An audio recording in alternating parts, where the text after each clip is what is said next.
What's going on, everybody? RJ Ochoa here from SB Nation's bloggingtheboys.com. Hope all is well wherever you are. We hope you're happy, safe, healthy, and that you're excited because it is the offseason for all 32 teams in the NFL. Yes, Super Bowl 57 came to a close on Sunday night, and the proper result happened. I wore this shirt today for this video. It's from a golf course called Arrowhead, showing my support, my appreciation for the Kansas City Chiefs. It's also red, so a very happy Valentine's Day from us at Blogging the Boys to you. I'm still coming off of a little bit of a cold. I talked about that in one of our recent videos. So if my voice sounds a little bit weird, if I gotta, figure it out, we'll power through. But I wanted to make this video because it's something I wrote about, the subject of this at least, at bloggingtheboys.com. So you can check that out over there if you'd like.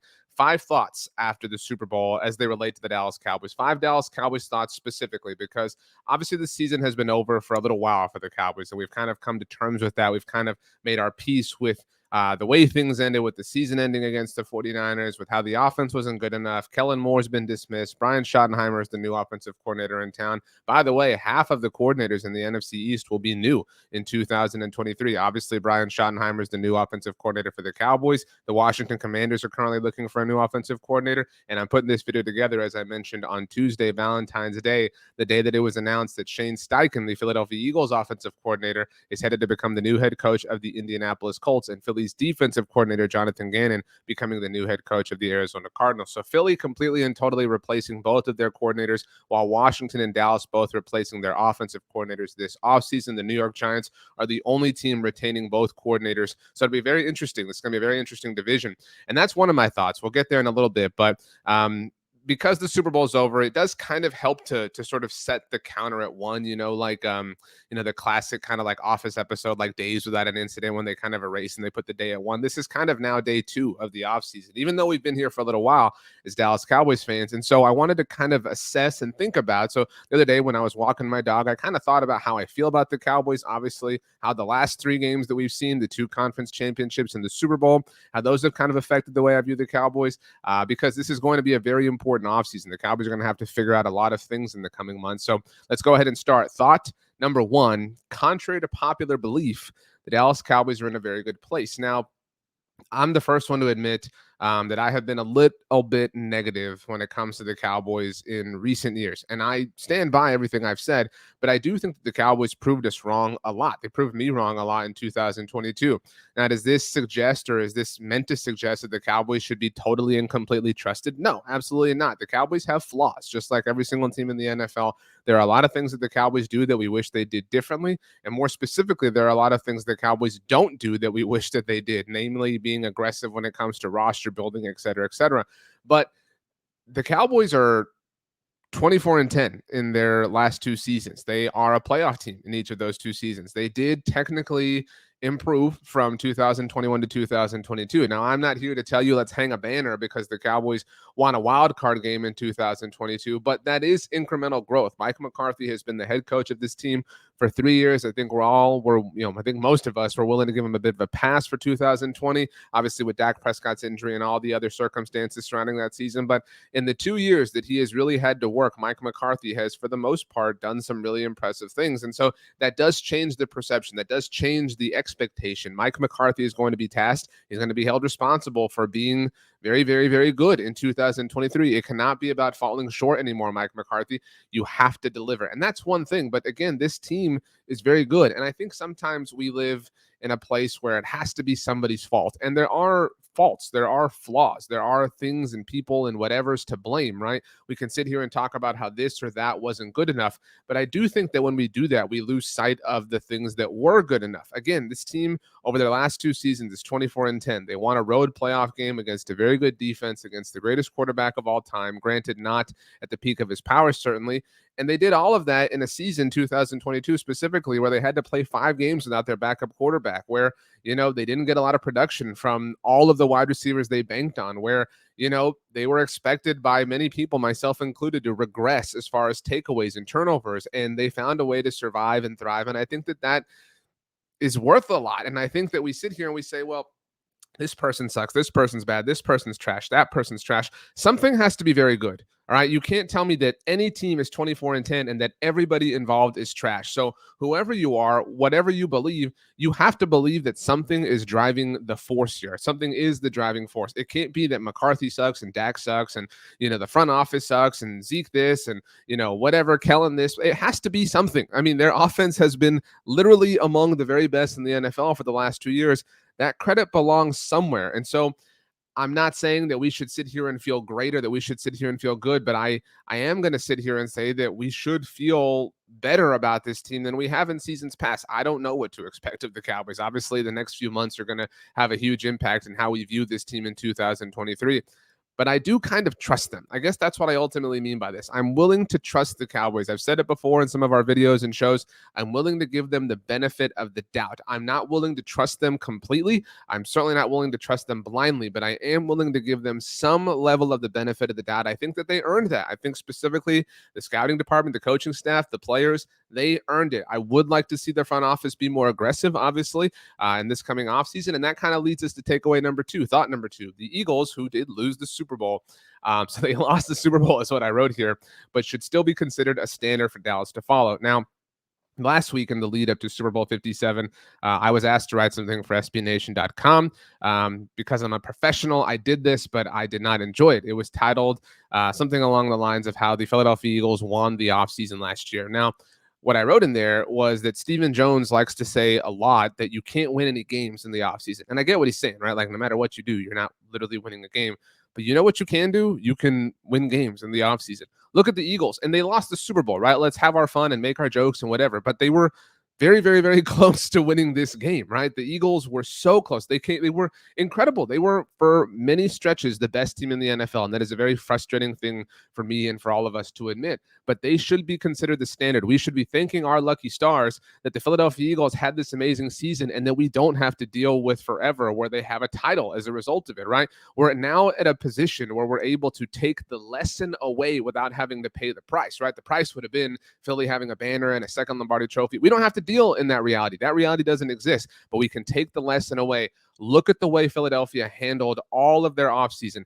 They improved, they improved, they improved. They were aggressive at every single turn. I'm somebody who did not believe in the A.J. Brown trade, especially because they had to give him a contract right after they pulled the trigger, obviously, on the night of the NFL draft, the first night of the 2022 draft. And that blew up in my face. I was super wrong. But what did the Eagles do? They never settled. They never said, we have Devontae Smith, so we don't need A.J. Brown. We have Darius Slay, so we don't need James Bradbury. We have, the best offensive line in the NFL, so we don't need whatever. I mean, the Eagles doubled and tripled and quadrupled down at every single turn. And it is honestly, if I could have one thing this offseason, if you could, give me a magic genie, a lamp or a wand or whatever to, kind of wave it and give me anything I wanted, it would be for the Cowboys to learn that lesson. And it would be for the Cowboys to be just as aggressive as the Eagles, if not more aggressive, because think about it. The Eagles were the most by far aggressive team in the NFL, and they still lost the Super Bowl, right? So you can literally do all of these things. You can move all of these mountains, and you can still somehow, some way come up short. And it's not, anything for the Eagles to be embarrassed about. They played a great game. Again, we'll have our fun,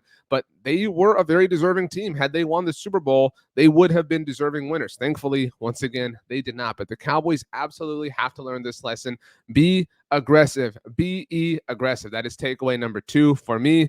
Number 3, and this is maybe where I'm going to lose a few of you. It is a good time to be a contending team that is in the NFC.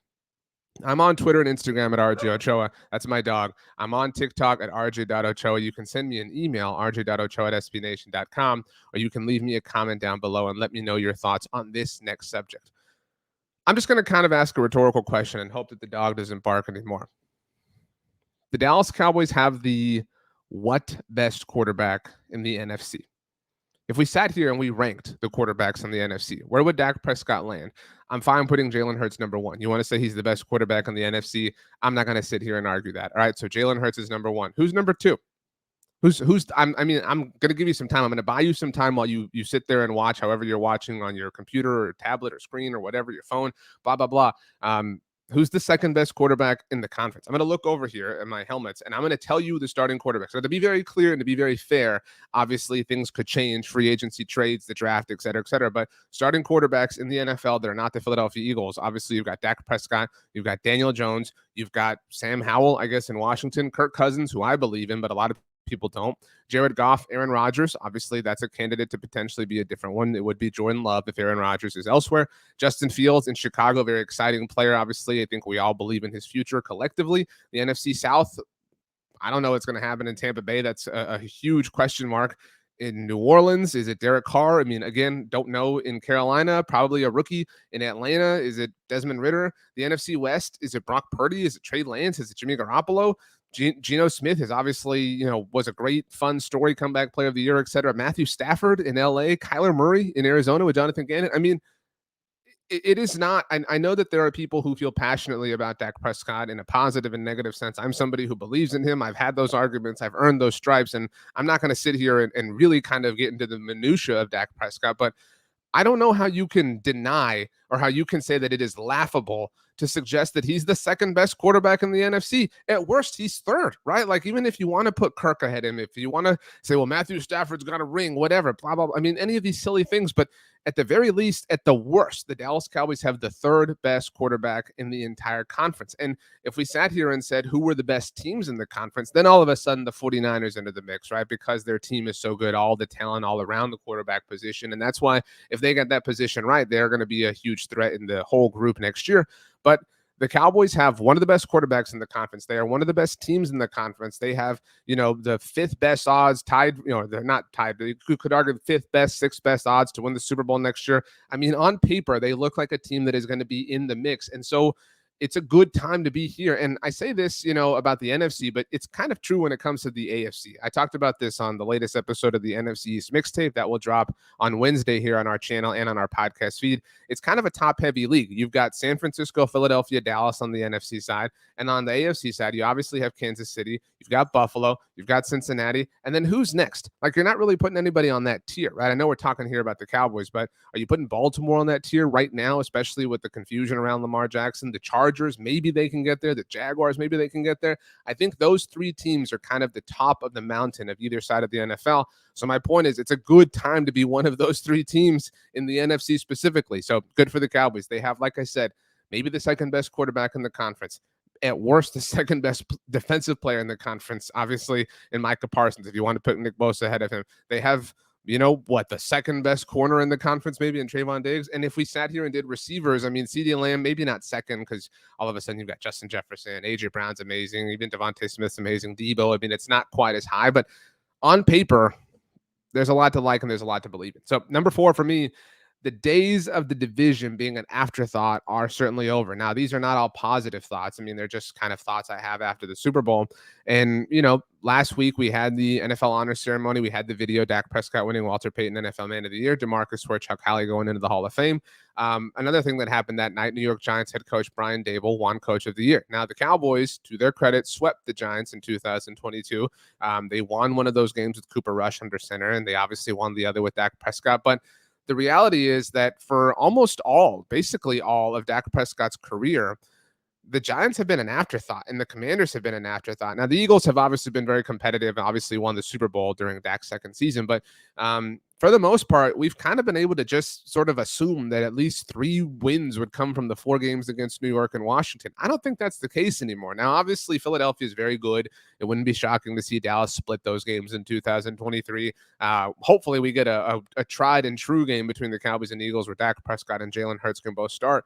But so say they split those games, I don't think you can just assume that the Giants are obviously going to just be 2 wins for the Cowboys. They're going to be a very good football team under Brian Daboll. They have a lot of questions themselves as far as their roster and what to figure out, but the Giants are no longer an afterthought. Even the Commanders. I know that the Commanders are kind of an easy joke, but I mean, they were in the mix for a little while. I mean, so I don't know that I truly believe in the Commanders, but I certainly believe in them to be competent, which is more than I think we could have said for that organization for a very long time. So I don't have a lot to say on this subject, except for these 6 games are a lot more difficult than they used to be for the Cowboys. And that's something that we have to consider, obviously, as we move forward and try to figure out who is going to work best for this team, who the Cowboys should look to acquire. That leads us to number 5. We've gone through 4 of my thoughts in the aftermath of Super Bowl 57. And this one is most up the Cowboys' alley. This is what the Cowboys are tailor-made for. This is what they love to talk about. The biggest Cowboys things of this offseason will have to do with people already in the building. Now, I could have gone one direction with this and talked about Mike McCarthy and Dak Prescott. They're obviously in the building. They're the most important people as far as the success of the Cowboys in 2023. But we're not here to discuss that. What I'm here to discuss, and I obviously want the Cowboys to be aggressive in terms of pursuing talent that is not currently on their team. We want them to be active as far as trades. We want them to be active in free agency. We want them to be, heavy hitters and heavy players in the NFL draft, like we've seen them be many, many, many times. But ultimately, what is maybe the most important thing for the Dallas Cowboys this offseason is figuring out the statuses of CeeDee Lamb and Trayvon Diggs. Both players are eligible for new extensions for the first time in their career, and it's going to be important. In fact, it's going to be essential for the Dallas Cowboys to figure this out. And you can figure out the CeeDee thing a little bit later if you want to play that game. CeeDee Lamb could, if we're speculating here, CeeDee Lamb is probably going to get hit with the 5th-year option this offseason. So you have that to work with. You are not under as much pressure to get a extension done with CeeDee Lamb this offseason specifically. You could totally do that, but it isn't as essential. Trayvon Diggs, though, 2nd-round pick in 2020. If the Dallas Cowboys do not get a new deal done with Trayvon Diggs, he is going to enter the season in a contract year. And that's presuming he doesn't hold out. Now, I'm not saying or intimating or implying that he would hold out, but he could, right? It's an option available to Trayvon Diggs. If he does not have a new deal with the Cowboys, he could, if he wanted, to get to training camp or not go to training camp and say, I'm not going to do anything without a new deal. Trayvon has an impressive resume. He is somebody who is obviously one of the more important players for the Cowboys moving into the future. And so you've got to pay him. You've got to bite that bullet. You have to do it. You know he is going to be on this team. So do not procrastinate this any longer. We have not seen the Cowboys be forward thinking on a long-term extension in a long time. And we specifically have not seen the Cowboys accomplish this in a full way with a 2nd-round pick in an even longer time. Do you know, I talked about this on a roundtable, do you know the last 2nd-round pick that the Cowboys gave a second deal to? It wasn't in 2000 or their 2017 pick that obviously, didn't work out as well. 2017 was Chidobe Awuzie. He was a great player, but he obviously left in free agency. Connor Williams in 2018 didn't get a second deal with the Cowboys. Tristan Hill in 2019, obviously. Trayvon Diggs is now eligible. The 2020 2nd-round pick. The last 2nd-round pick for the Dallas Cowboys to get a second deal with the team was Jalen Smith, their 2nd-round pick in 2016. They were forward thinking on that. We got to give them their prompts there, but the deal obviously did not work out. I would say the last time the Cowboys gave a second contract to a 2nd-round player and it was a full A-plus sort of thing all the way across the board was DeMarcus Lawrence, and he was their 2nd-round pick in 2014. You've got to find a way to get this done. Do not procrastinate. Do not prolong it. Do it and get it done. Don't have it be a thing. And the Cowboys told us all last year that they were working and preparing for the reality where they were going to have to pay CeeDee, where they were going to have to pay Trayvon Diggs. The reality has come. You were supposed to be ready. That is what you told us was going to be the case. We believed you. We trusted you. Don't prove us wrong. My name is RJ Ochoa. Once again, you can follow me on Twitter or Instagram at RJ Ochoa, on TikTok at rj.ochoa. You can send me an email if you'd like, rj.ochoa@sbnation.com, or you can leave a comment down below. My apologies for my voice being a little bit weird. Like I said, getting over a cold. It's the off season, so if you have any movies or television shows or book recommendations, certainly hit me up with them.